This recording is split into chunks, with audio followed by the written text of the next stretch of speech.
Hello दोस्तों, स्वागत है आप सभी का सक्सेस प्लस के इस नई सीरीज में। इसमें हम DSSB के अंतर्गत आने वाले करंट अफेयर्स वाले पोर्शन को कर रहे हैं। चलिए शुरू करते हैं। देखिए, पहला प्रश्न कह रहा है कि ईरान का एकमात्र परमाणु ऊर्जा संयंत्र किस शहर में स्थित है। ऑप्शन देखिए, आपके पास ऑप्शन है तेहरान, करज, बंदर अब्बास या फिर पोर्ट सिटी बुशेहर। इसका सही उत्तर है पोर्ट सिटी बुशेहर। ठीक है, आगे देखिए।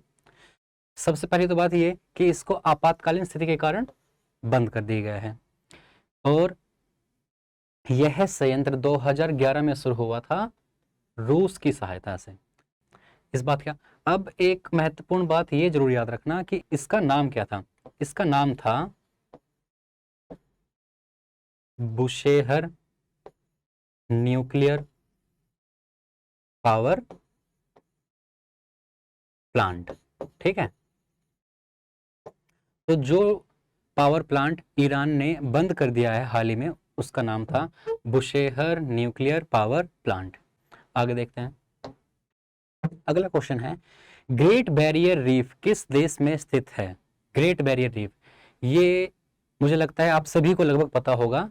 ग्रेट बैरियर रीफ ऑस्ट्रेलिया में स्थित है।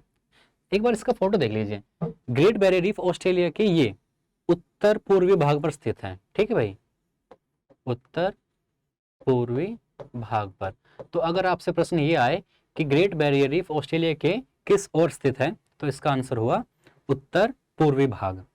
एक और पॉइंट ये याद कर लीजिए कि यह है विश्व की सबसे बड़ी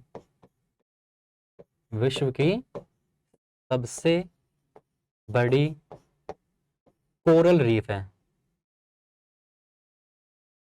कोरल रीफ अभी चर्चा में क्यों है, ये देखिए। हाल ही में यूनेस्को समिति ने ग्रेट बैरियर रीफ को इंडेंजर लिस्ट में शामिल करने की सिफारिश की है। आपको जो याद होना चाहिए वो ये कि इसे 1981 में वर्ल्ड हेरिटेज साइट का दर्जा मिला था। ये आप जरूर याद रखिए, ये पॉइंट थोड़ा महत्वपूर्ण है। 1981 में ग्रेट बैरियर रीफ को वर्ल्ड हेरिटेज साइट का दर्जा मिला था। आगे देखिए। अगला प्रश्न है, निष्ठा निम्नलिखित में से किसकी पहल है। आपके ऑप्शन है NCERT, CBSE, इग्नू या फिर यूनिवर्सिटी ऑफ दिल्ली। इसका सही जवाब है NCERT। निष्ठा कार्यक्रम NCERT का एक प्रोग्राम है। अब सबसे पहले आप इसकी फुल फॉर्म देख लीजिए। निष्ठा का पूरा नाम है national initiative for school heads and teachers holistic advancement. अब इसका उद्देश्य क्या है। ये एक कैपेसिटी बिल्डिंग प्रोग्राम है जिसमें जो टीचर्स हैं और जो प्रिंसिपल्स हैं, ये देखिए, टीचर्स और प्रिंसिपल्स में दक्षता का निर्माण करना, ये इसका उद्देश्य है। अब ये चर्चा में क्यों है, क्योंकि जो 350 एकलव्य आवासीय विद्यालय हैं हमारे देश में, उसने NCERT से हाथ मिलाया है ऐसे कार्यक्रम आयोजित कराने के लिए। तो इसमें आपको जो याद होना चाहिए वो एक तो ये पॉइंट, निष्ठा का पूरा नाम national initiative for schools head and teachers holistic advancement, और ये भी आपको पता होना चाहिए कि ये एक कैपेसिटी बिल्डिंग प्रोग्राम है। आगे देखिए।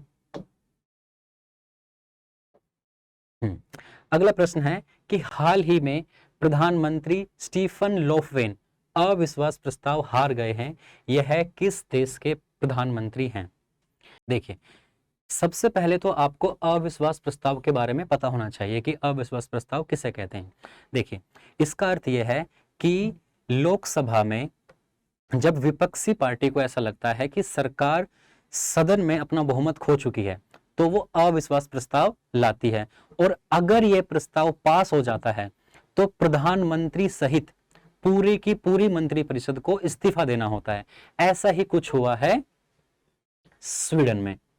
स्वीडन के जो प्रधानमंत्री हैं स्टीफन लोफवेन, उनके खिलाफ अविश्वास प्रस्ताव आया और ये पास भी हो गया, अविश्वास प्रस्ताव पास भी हो गया, इसीलिए स्टीफन लोफवेन को अपना इस्तीफा देना पड़ा। अब एक दो पॉइंट इसके बारे में और जान लो। पहला तो यही कि ये पहले प्रधानमंत्री बन गए हैं स्वीडन के जिनको अविश्वास प्रस्ताव के द्वारा हटाया गया है। ठीक है, राजधानी स्टॉकहोम, इतना महत्वपूर्ण, ये थोड़ा सा ज्यादा महत्वपूर्ण है, इसको थोड़ा सा अच्छे से समझ लीजिए क्योंकि ऐसे क्वेश्चंस एग्जाम में आते हैं कि स्वीडन की सीमा किन किन देशों से लगती है। तो 3 देशों से स्वीडन की सीमा लगती है, फिनलैंड, नॉर्वे और डेनमार्क से। आगे चलते हैं। अगला प्रश्न है 2020 में भारत में कुल कितना एफडीआई, ऐसे क्वेश्चन थोड़े से ज्यादा महत्वपूर्ण है। भारत में 2020 में कुल कितना एफडीआई आया है? आपके पास ऑप्शन है 50 billion dollars, 62 billion dollar, 64 billion dollars या फिर 68 बिलियन डॉलर्स। इसका सही आंसर है 64 बिलियन डॉलर्स। अब इसकी जो घोषणा है वो होती है वर्ल्ड इन्वेस्टमेंट रिपोर्ट से। 2019 में भारत को 51 बिलियन डॉलर प्राप्त किया था भारत ने। अब 2020 में भारत रहा है 5वें स्थान पर, एफडीआई प्राप्त करने के मामले में भारत 5वें स्थान पर रहा है। आप ये जरूर याद कर लीजिए कि पहले पे था अमेरिका और दूसरे पे था चीन, तो पहले पे अमेरिका और चीन था दूसरे पर। ठीक है, अगला प्रश्न है हिमालय काराकोरम क्षेत्र को किस अन्य नाम से भी जाना जाता है? शायद आपको यह पता हो पहले से कि हिमालय काराकोरम क्षेत्र को थर्ड पोल कहते हैं। इसका दूसरा नाम भी है एशिया का वाटर टावर। अब देखिए, ये तो हो गया कि इसको एशिया का वाटर टावर या फिर थर्ड पोल कहते हैं। हिमालय काराकोरम जो क्षेत्र है वो पोल्स के अतिरिक्त, ध्यान से सुनना, जो हमारे 2 पोल हैं, एक तो नॉर्थ पोल और एक साउथ पोल, उनके अतिरिक्त सबसे अधिक ग्लेशियर्स वाला स्थान है। आगे अगला प्रश्न है मध्य प्रदेश के जल संसाधन मंत्री श्री तुलसीराम सिलावट ने रालामंडल अभ्यारण्य में 1 माह के लिए नाइट सफारी शुरू की है। ये शुरू करने की घोषणा की है। यह कहां स्थित है? उज्जैन, इंदौर, भोपाल या फिर ग्वालियर? इसका सही आंसर है इंदौर में। अब एक तो बात ये कि नाइट सफारी किसे कहते हैं? शायद आपको पता होगा कि रात को जंगल आदि में घूमने जाना या फिर जानवरों को देखने के लिए जाना, उसे हम कहते हैं नाइट सफारी। रात में जंगल आदि में घूमने के लिए जाना। ठीक है, ये हो गया, इंदौर में स्थित है। संत कबीर जयंती 2021 कब मनाई जा रही है? इस ऑप्शन है आपके पास 24 जून, 25 जून, 26 जून या फिर 27 जून। इसका सही उत्तर है 24 जून। संत कबीरदास जयंती आपने सुना होगा, उनके दोहे बहुत फेमस हैं, दोहे के लिए वो मशहूर हैं, तो ये मनाई जा रही है 24 जून को। अब जो यहाँ पर समझने या फिर याद करने वाली बात यह है कि ये जयंती ज्येष्ठ पूर्णिमा को मनाई जाती है। ये हो गया। इनके आप ग्रंथ भी एक आधा जरूर याद रखना, खासकर बीजक जरूर याद रखना। बीजक का संबंध कबीरदास से है। कबीर ग्रंथावली, बीजक और साखी। बीजक इनमें थोड़ा ज्यादा महत्वपूर्ण है, बीजक को थोड़ा अच्छे से याद रखना। जो सिखों के 5वें गुरु थे गुरु अर्जुन देव जी, उन्होंने इनकी रचनाओं का संकलन करवाया था। अगला प्रश्न है बेनिग्नो एक्विनो का निधन हो गया हाल ही में, वह किस देश के पूर्व राष्ट्रपति थे? वियतनाम, इंडोनेशिया, मलेशिया या फिर फिलीपींस? ये थे फिलीपींस के पूर्व राष्ट्रपति। 61 वर्ष की आयु में निधन हुआ। ये थोड़ा महत्वपूर्ण है कि 2010 से 2016 के मध्य ये फिलीपींस के राष्ट्रपति रहे थे। और ये भी हो सके तो आप याद कर लेना कि इन्हें नोए नोए के उपनाम से भी जाना जाता था। अब देखिए, मैंने पहले भी बताया आपको कि जो भी प्रश्न राज्यों से संबंधित हो उनके आने की संभावना थोड़ी सी ज्यादा होती है, तो ये प्रश्न इसीलिए थोड़ा सा महत्वपूर्ण हो जाता है। देखिए, सूखे से निपटने के लिए water for water formula, water for water formula समझौता किन दो राज्यों के बीच में हुआ है? आपके पास ऑप्शन है तमिलनाडु और केरल, तमिलनाडु और कर्नाटक, महाराष्ट्र और मध्य प्रदेश, या फिर कर्नाटक और महाराष्ट्र। इसका सही जवाब है कर्नाटक और महाराष्ट्र। अब इसमें है क्या कि वाटर फॉर वाटर फॉर्मूला क्या है कि जितना वाटर कर्नाटक महाराष्ट्र को देगा उतना ही पानी महाराष्ट्र भी कर्नाटक को देगा। देखिए, अब इनके तहत जो समझौता हुआ है वो हुआ है इनका 4 टीएमसी फीट का, मतलब 4000 मिलियन क्यूबिक फीट पानी के आदान प्रदान का। इतना पानी महाराष्ट्र देगा और उतना ही पानी कर्नाटक भी देगा अपने अलमाटी बांध से। महाराष्ट्र इस पानी का प्रयोग करेगा पीने के लिए। आपको जो इस प्रश्न में याद रखना है वो याद रखना है कि वाटर फॉर वाटर फॉर्मूला किन दो राज्यों के बीच हुआ है। ये थोड़ा ज्यादा महत्वपूर्ण है। तो किन दो राज्यों के बीच हुआ है? महाराष्ट्र और कर्नाटक। अगला प्रश्न है स्माइल, इसका पूरा नाम लिख रखा है social media interface for learning engagement. Digital पहल शिक्षा के क्षेत्र में महामारी के दौरान शुरू की गई है। यह किस राज्य की पहल है? तो इसको भी आप थोड़ा अच्छे से देखिए। आपके पास ऑप्शन है उत्तर प्रदेश, राजस्थान, केरल या फिर तमिलनाडु। तो स्माइल योजना राजस्थान से संबंधित है, राजस्थान से संबंधित है, ये हो गया। अब इसका उद्देश्य क्या है? इसका उद्देश्य है विद्यार्थियों को टेक्नोलॉजी से जोड़ना। इसका उद्देश्य है विद्यार्थियों को टेक्नोलॉजी से जोड़ना। अब इसमें क्या क्या हो सकता है? एक तो ये कि विद्यार्थियों को डिजिटल रीडिंग मटेरियल और होमवर्क दिया जाता है, और साथ साथ होमवर्क देने के साथ साथ इसमें ऑनलाइन कक्षाएं भी आयोजित कराई जाती हैं। अगला प्रश्न है, ये भी, इसको भी आप अच्छे से समझिए, थोड़ा सा महत्वपूर्ण हो जाता है। नेचुरल हिस्ट्री म्यूजियम लंदन द्वारा प्रकाशित अध्ययन के अनुसार दुनिया में तितली की प्रजातियां सबसे ज्यादा किस देश में पाई जाती हैं? ये हाल ही का प्रश्न है। इसके ऑप्शन देखिए, संयुक्त राज्य अमेरिका, कोलंबिया, भारत या फिर वियतनाम। इसका सही जवाब है कोलंबिया। तितलियों की सबसे अधिक प्रजातियां कोलंबिया में पाई जाती हैं। लगभग ये पाई जाती है वहां पर 200 प्लस। हाँ, ये हो गया, 200 प्लस पाई जाती हैं। ये देखिए, महिलाओं और अन्य समुदाय के लोगों को मंदिर के पुरोहित के रूप में नियुक्त करने का प्रस्ताव।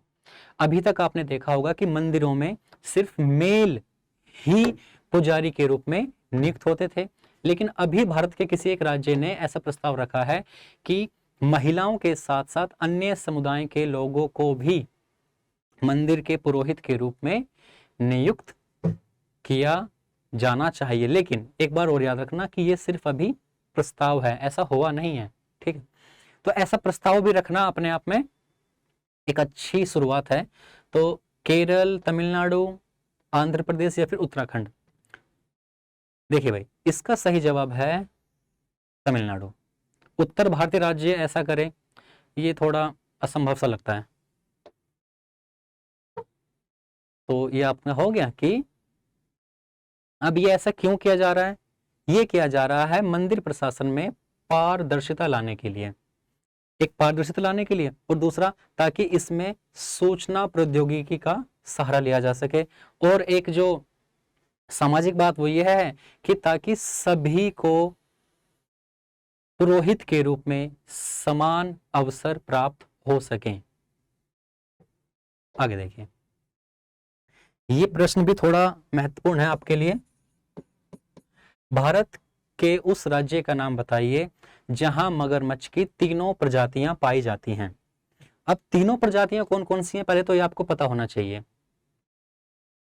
पहली की अगर हम बात करें तो वो तो हो गई हमारी मगरमच्छ, दूसरा है घड़ियाल, और तीसरी हमारी प्रजाति है सॉल्ट वाटर मगर। ठीक है, तो हाल ही में ऐसा कौन सा राज्य बना है जहां पर मगरमच्छ की तीनों प्रजातियां पाई जाती हैं? ओडिशा, इसको होना चाहिए ओडिशा।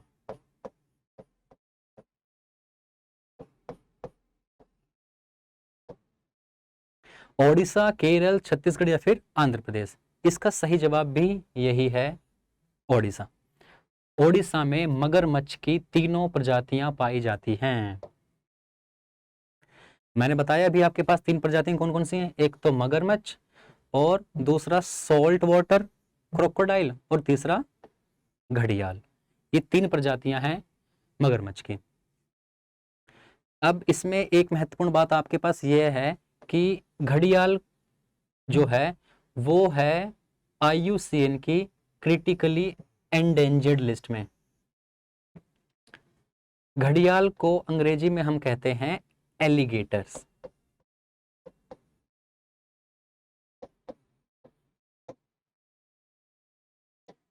आगे देखिए, अगला प्रश्न है, टैबलेट मार्केट रिपोर्ट के अनुसार विश्व की टैबलेट PC मार्केट में पहले स्थान पर कौन सी कंपनी है? देखिए ऑप्शन आपके पास सैमसंग, सोनी, एप्पल या फिर डेल। इसका सही जवाब है एप्पल। एप्पल जो है वो टैबलेट मार्केट में भी नंबर 1 पर आई है। हो गया, यह प्रकाशित करी है रिपोर्ट काउंटर पॉइंट रिसर्च ने। ये भी आप याद रखना चाहें तो रख सकते हैं कि दूसरे स्थान पर सैमसंग कंपनी आई है। अगला प्रश्न देखिए, कोलियर द्वारा जारी एक रिपोर्ट के अनुसार एशिया प्रशांत में टॉप 5 टेक्नोलॉजी सेंटर में भारत का कौन सा शहर शामिल है? बेंगलुरु, हैदराबाद, ग्रेटर नोएडा या फिर गुरुग्राम? इसका सही जवाब है बेंगलुरु। बेंगलुरु भारत का एक ऐसा शहर है जो टॉप 5 टेक्नोलॉजी सेंटर में जिसने अपना नाम दर्ज कराया है। ये हो गया, बेंगलुरु है। इसके बाद देखिए, जो पहले बाकी के जो शहर हैं वो देख लीजिए कौन कौन से हैं। बीजिंग, संघाई, शेंजन और सिंगापुर, ये 4 शहर हैं इससे पहले। और अगर हम टॉप 10 की बात करें तो टॉप 10 में भारत का हैदराबाद शहर भी शामिल है। अगला प्रश्न देखिए, United nation public service day कब मनाया जाता है? United nation public service day कब मनाया जाता है? आपके पास ऑप्शन है 21 जून, 22 जून, 23 जून या फिर 24 जून। इसका सही जवाब है 23 जून। 23 जून को मनाया जाता है। अगला प्रश्न देखिए, इससे मत भूलना। प्रश्न यह है कि हाल ही में चर्चा में रहा येलो गोल्ड 48, येलो गोल्ड 48 क्या है? सोना है, सेब है, तरबूज है या फिर केला है? इसका सही जवाब है यह है तरबूज। जब हम तरबूज काटते हैं तो बीच में से लाल निकलता है ना, जो येलो गोल्ड तरबूज है इसको काटने के बाद ये अंदर से निकलता है येलो। इसके 2-3 प्लस पॉइंट हैं, देखिए पहला तो ये कि इसमें कीड़े लगने की संभावना बहुत कम होती है। दूसरा ये कि किसानों को इससे अच्छा रिटर्न मिलने की संभावना है। ठीक है, तो 2 पॉइंट आप जरूर याद रखिए। पहला, कीड़े लगने की संभावना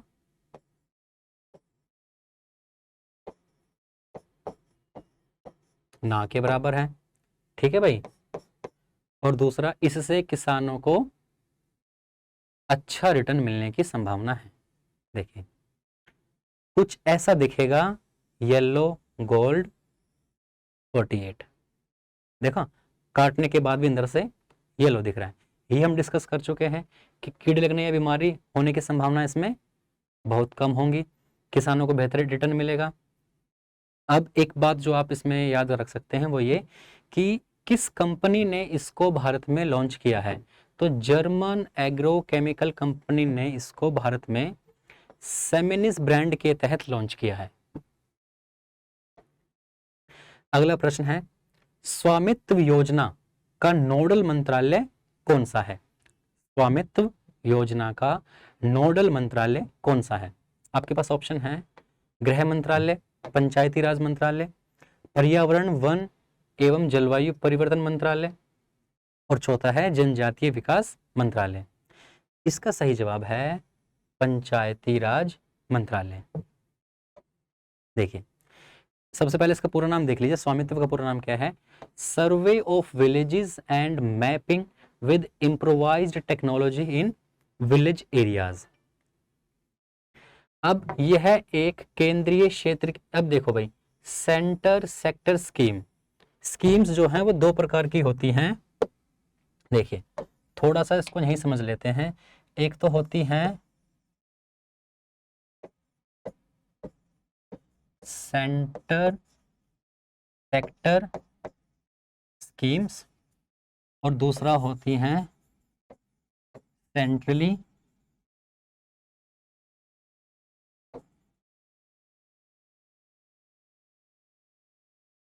स्पॉन्सर्ड स्कीम्स। देखिए अब जैसे स्वामित्व योजना सेंटर सेक्टर स्कीम थी, तो इसका मतलब ये हुआ कि इस स्कीम का जो वित्त पोषण है, इस स्कीम का जो वित्त पोषण है मतलब कि पैसा, वो पूरा 100% देगा कौन? केंद्र। जब हम बात करते हैं सेंट्रली स्पॉन्सर्ड स्कीम्स की, तो इसमें केंद्र 100% ना देकर कितना देता है? देखा होगा अपने रेशो में 50-50 कि 50% केंद्र सरकार देगा और 50% राज्य सरकार को खुद करना है। कभी 50-50 होता है, कभी 60-40 का ऑप्शन आता है, यहाँ तक कि 90-10 75-25 ये। अब देखिए जो ये वाली स्कीम है सेंट्रल सेक्टर, इनका वित्त पोषण के साथ साथ अगर हम बात करें कार्यान्वयन की, मतलब इम्प्लीमेंटेशन की, तो कार्यान्वयन भी केंद्रीय एजेंसी द्वारा ही किया जाता है, जबकि इसमें राज्य सरकार ये भूमिका निभाती है। अब अगर आप इसमें बात करें कि इनके एग्जाम्पल्स की, तो सेंट्रल सेक्टर स्कीम के एग्जाम्पल देखिए, नमामि गंगे,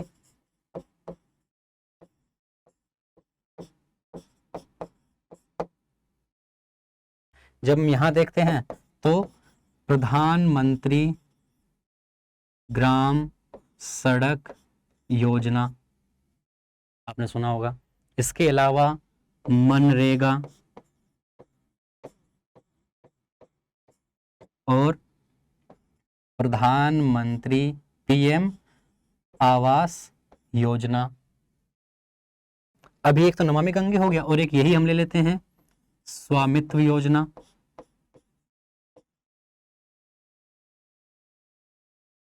तो जो इसमें आपको जो याद रखना है वो ये कि जो सेंटर सेक्टर स्कीम्स होती हैं उनमें जो पैसा देते हैं 100% वो पूरा देती है केंद्र सरकार, केंद्र सरकार। और जो सेंट्रली स्पॉन्सर्ड स्कीम्स होती हैं उसमें केंद्र सरकार के साथ साथ राज्य सरकार भी अपना पैसा लगाती हैं। यही आपको याद रखना है। नोडल मंत्रालय हमने डिस्कस कर लिया, पंचायती राज मंत्रालय है।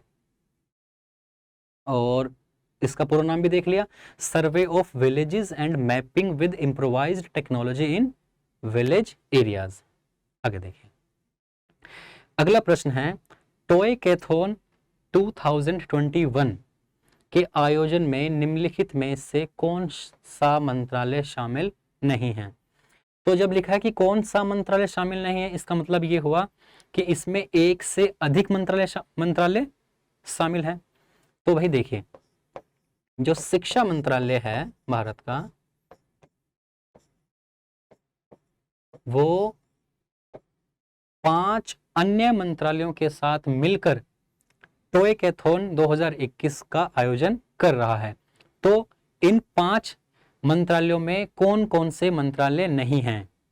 शिक्षा मंत्रालय मैंने बता दिया कि यही आयोजन कर रहा है। 5 मंत्रालय मतलब कुल हो गए शिक्षा मंत्रालय प्लस 5, तो कुल हो गए ये 6 मंत्रालय। तो उनमें से 6 मंत्रालय में इनमें कौन सा नहीं है? ऑप्शन देखिए, शिक्षा मंत्रालय, महिला एवं बाल विकास मंत्रालय, वित्त मंत्रालय या फिर वाणिज्य एवं उद्योग मंत्रालय। इसका सही जवाब है वित्त मंत्रालय इसमें शामिल नहीं है। देखिए, तो फिर कौन कौन से मंत्रालय हैं इसमें शामिल? शिक्षा मंत्रालय है, महिला एवं बाल विकास मंत्रालय है, वाणिज्य एवं उद्योग मंत्रालय है, इसके अलावा सूचना और प्रसारण मंत्रालय है और वस्त्र मंत्रालय, और एक बचा हमारा लास्ट लघु एवं मध्यम उद्यम मंत्रालय। ये 6 मंत्रालय टॉय कहते हैं। अब ये टॉय है क्या? खिलौने।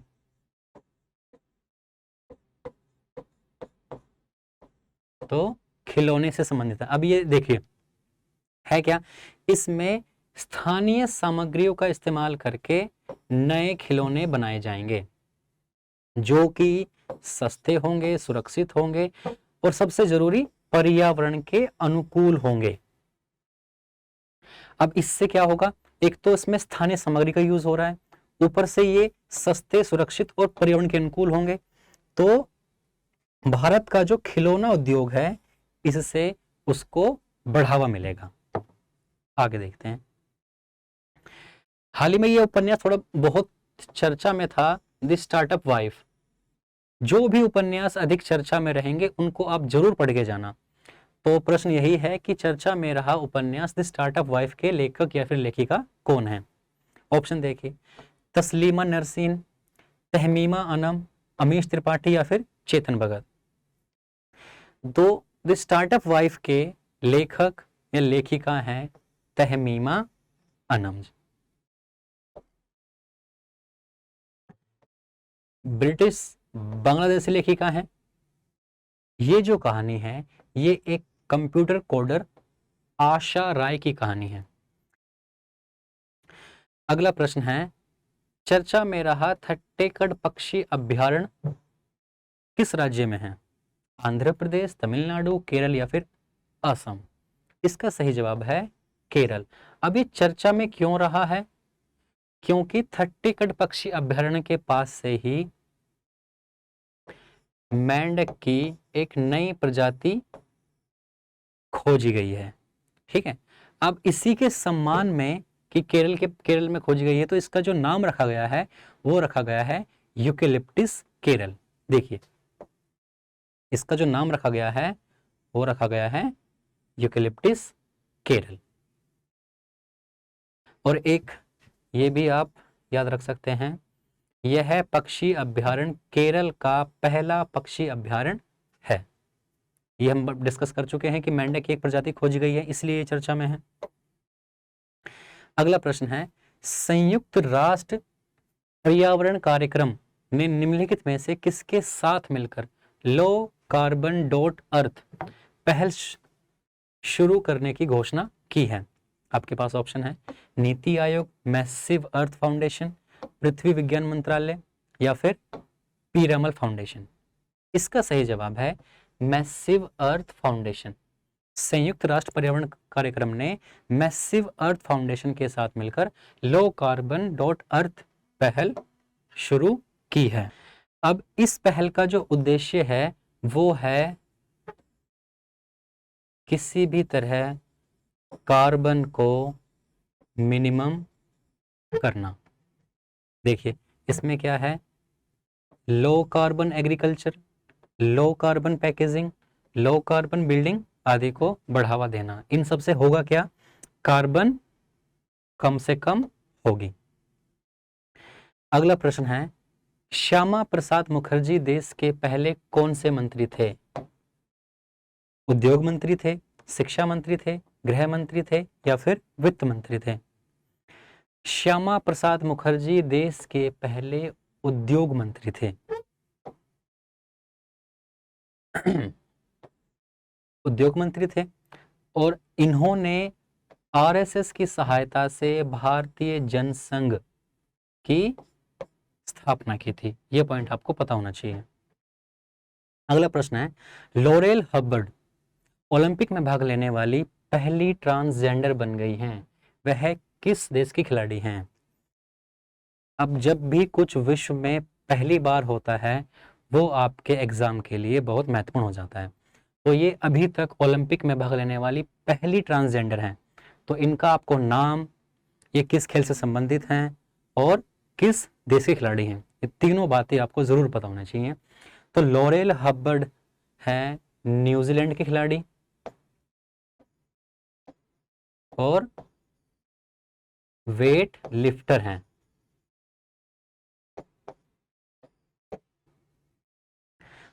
87 किलोग्राम वेट लिफ्टर है, ये हमने बात कर ली। और बाकी आपको इतने महत्वपूर्ण नहीं है कि इन्होंने वर्ल्ड चैंपियनशिप में रजत पदक जीता और पैसिफिक गेम्स में भी गोल्ड जीता। आपको जो तीन बातें जरूर पता होनी चाहिए इनके बारे में, एक तो इनका नाम, किस देश से हैं और किस स्पोर्ट्स में भाग ले रही हैं। अगला क्वेश्चन देखिए, वर्चुअल वॉटर क्या है? खाद्य, ऑप्शन देखिए, खाद्य और गैर खाद्य वस्तुओं और सेवाओं के उत्पादन एवं व्यापार में शामिल पानी, दूध को शुद्ध करने वाली मशीन, केवल खाद्य वस्तुओं के उत्पादन में शामिल पानी या फिर डी, अशुद्ध पानी को साफ करने वाली एक तकनीक। देखिए इसका सही जवाब है खाद्य और गैर खाद्य वस्तुओं और सेवाओं के उत्पादन एवं व्यापार में शामिल पानी को हम कहते हैं वर्चुअल वाटर। ये हो चुका है। देखिए गुवाहाटी के शोधकर्ताओं ने वर्चुअल वाटर की अवधारणा का विश्लेषण किया है। अब इससे होगा क्या, इससे भारत में भी बेहतर जल प्रबंध नीतियां लागू की जा सकेंगी। अब देखिए अगर हमको पहले ही किसी वस्तु के बारे में पता लग जाएगा कि ये अपने पूरे जीवन काल में इतने पानी का यूज करती है, तो जिन देशों में पानी की कमी है वो देश क्या कर सकते हैं, अपने जल संसाधन का उपयोग वो किसी दूसरी उपयोग में, अपने जल संसाधन को वो किसी दूसरे उपयोग में ला सकते हैं, जैसे पेयजल के रूप में ला सकते हैं। और अगर वह चीज उनको बाहर से आयात करने पर सस्ती मिल रही है तो वो उस चीज को बाहर से आयात कर सकते हैं और अपने जल संसाधनों का प्रयोग किसी अन्य जगह पर कर सकते हैं। यही सब इसमें लिखा है। आगे देखते हैं। अगला प्रश्न है, येलोस्टोन नेशनल पार्क कहाँ स्थित है? संयुक्त राज्य अमेरिका, फ्रांस, जर्मनी या फिर ऑस्ट्रेलिया? तो येलोस्टोन नेशनल पार्क है संयुक्त राज्य अमेरिका में। अब ये अमेरिका का सबसे पुराना और फेमस नेशनल पार्क है। अगला प्रश्न है, ये जॉन मैकफी का संबंध किस क्षेत्र से था? चिकित्सा, राजनीति, विज्ञान या फिर एंटीवायरस सॉफ्टवेयर क्रिएशन? शायद आपने नाम सुना हो मैकफी एंटीवायरस। मैकफी के नाम से एक एंटीवायरस आता है, तो जॉन मैकफी का संबंध एंटीवायरस सॉफ्टवेयर क्रिएशन से है। जो ये मैकफी एंटीवायरस है इसको बनाने वाले हैं जॉन मैकफी। हाल ही में इनका निधन हो गया है स्पेन की जेल में। अब इनको जेल में क्यों बंद किया गया था? इनके ऊपर आरोप थे टैक्स चोरी करने के, इसीलिए ये स्पेन की जेल में बंद थे और वहीं पर इनका निधन हो गया। दोस्तों अगर आपको करंट अफेयर्स की यह सीरीज पसंद आ रही है तो आप वीडियो को लाइक करने के साथ साथ चैनल को सब्सक्राइब जरूर कीजिए। मिलेंगे आपसे अगली वीडियो में। जय हिंद, जय भारत।